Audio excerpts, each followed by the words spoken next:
Hello everyone, welcome back to my channel Shweta Rajput versatile. तो भक्तों, आज मैं आपको सावन में पढ़ने वाली मंगला गौरी व्रत कथा सुनाने जा रही हूँ। तो कृपया करके ये कथा ध्यानपूर्वक सुनिएगा। श्रावण माह के प्रत्येक मंगलवार को माँ गौरी को समर्पित ये व्रत मंगला गौरी व्रत के नाम से प्रसिद्ध है। मंगला गौरी व्रत महिलाओं के बीच उनके पति की लंबी आयु के लिए जाना जाता है।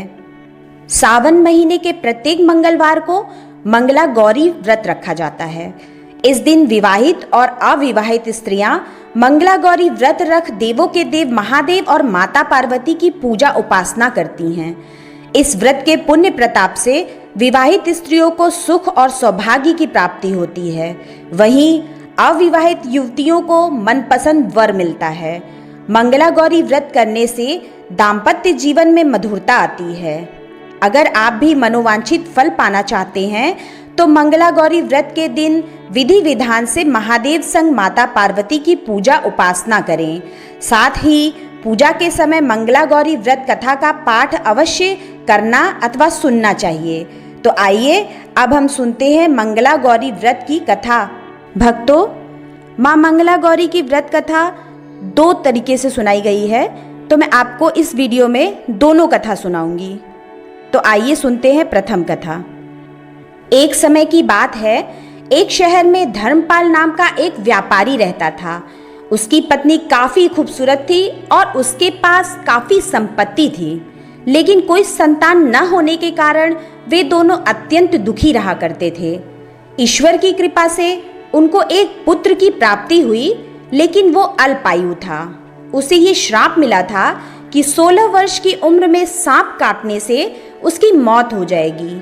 संयोग से उसकी शादी 16 वर्ष से पहले ही एक युवती से हुई, जिसकी माता मंगला गौरी व्रत किया करती थी। परिणाम स्वरूप उसने अपनी पुत्री के लिए एक ऐसे सुखी जीवन का आशीर्वाद प्राप्त किया था, जिसके कारण वो कभी विधवा नहीं हो सकती थी। इस वजह से धर्मपाल के पुत्र ने 100 साल की लंबी आयु प्राप्त की। इस कारण से सभी नवविवाहित महिलाएं इस पूजा को करती हैं तथा गौरी व्रत का पालन करती हैं तथा अपने लिए एक लंबी, सुखी तथा स्थायी वैवाहिक जीवन की कामना करती हैं। जो महिला इस मंगला गौरी व्रत का पालन नहीं कर सकती, उस महिला को श्री मंगला गौरी पूजा को तो कम से कम करना ही चाहिए। इस कथा को सुनने के पश्चात विवाहित महिला अपनी सास एवं ननद को 16 लड्डू देती हैं। इसके उपरांत वे यही प्रसाद ब्राह्मण को भी ग्रहण करती हैं। इस विधि को पूरा करने के बाद व्रती 16 बाती वाले दीपक से देवी की आरती करती हैं।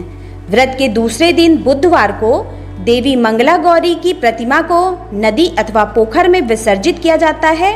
अंत में माँ गौरी के सामने हाथ जोड़कर अपने समस्त अपराधों के लिए एवं पूजा में हुई त्रुटियों के लिए क्षमा अवश्य मांगे। इस व्रत एवं पूजा के अनुष्ठान को परिवार की खुशी के लिए लगातार 5 वर्षों तक किया जाता है। जय मां मंगला गौरी की। भक्तों, आइए अब हम सुनते हैं दूसरी कथा। प्राचीन समय में धर्मपाल नामक एक सेठ रहता था। सेठ धर्मपाल के पास धन संपत्ति की कोई कमी नहीं थी। वो स्वयं सर्वगुण संपन्न था। देवों के देव महादेव का भक्त था। कालांतर में सेठ धर्मपाल की शादी गुणवान वधू से हुई। हालांकि विवाह के बाद कई वर्षों तक संतान की प्राप्ति नहीं हुई। इससे सेठ चिंतित रहने लगे। वो सोचने लगा कि अगर संतान नहीं हुई तो उसके कारोबार का कौन उत्तराधिकारी होगा। एक दिन सेठ धर्मपाल की पत्नी ने संतान के संबंध में किसी प्रचंड पंडित से संपर्क करने की सलाह दी। पत्नी के वचनानुसार सेठ नगर के प्रसिद्ध पंडित के पास जाकर मिले। उस समय गुरु ने सेठ दंपति को भगवान शिव और माता पार्वती की पूजा उपासना करने की सलाह दी।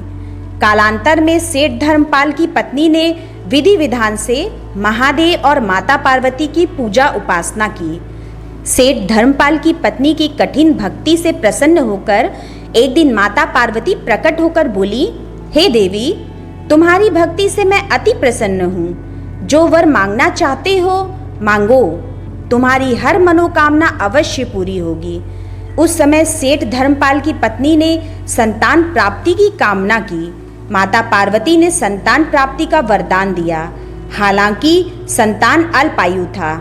1 वर्ष पश्चात धर्मपाल की पत्नी ने पुत्र को जन्म दिया। जब पुत्र का नामकरण किया तो उस समय धर्मपाल ने माता पार्वती के वचन से ज्योतिष को अवगत कराया। तब ज्योतिष ने सेठ धर्मपाल को पुत्र की शादी मंगला गौरी व्रत करने वाली कन्या से करने की सलाह दी। ज्योतिष के वचनानुसार सेठ धर्मपाल ने अपने पुत्र की शादी मंगला गौरी व्रत करने वाली कन्या से की। कन्या के पुण्य प्रताप से धर्मपाल का पुत्र मृत्युपाश से मुक्त हो गया। जय मां मंगला गौरी की। हर हर महादेव। तो भक्तों, आपको ये कथा कैसी लगी? अगर अच्छी लगी तो मेरे चैनल को सब्सक्राइब कर ले और बेल आइकन प्रेस करना बिल्कुल ना भूले, जिससे मेरे आगे आने वाले लेटेस्ट वीडियो की नोटिफिकेशन आपको तत्काल मिल सके। मेरे इस वीडियो को लाइक एंड कमेंट्स भी करना बिल्कुल ना भूले। मेरे इस वीडियो को अपने फेसबुक, व्हाट्सएप, इंस्टाग्राम पर शेयर ज़रूर करें। तो मिलते हैं नेक्स्ट वीडियो में। तो मैं अपना वीडियो यहीं समाप्त करती हूँ। आप लोग अपना ख्याल रखें। जय माँ मंगला गौरी की। हर हर महादेव।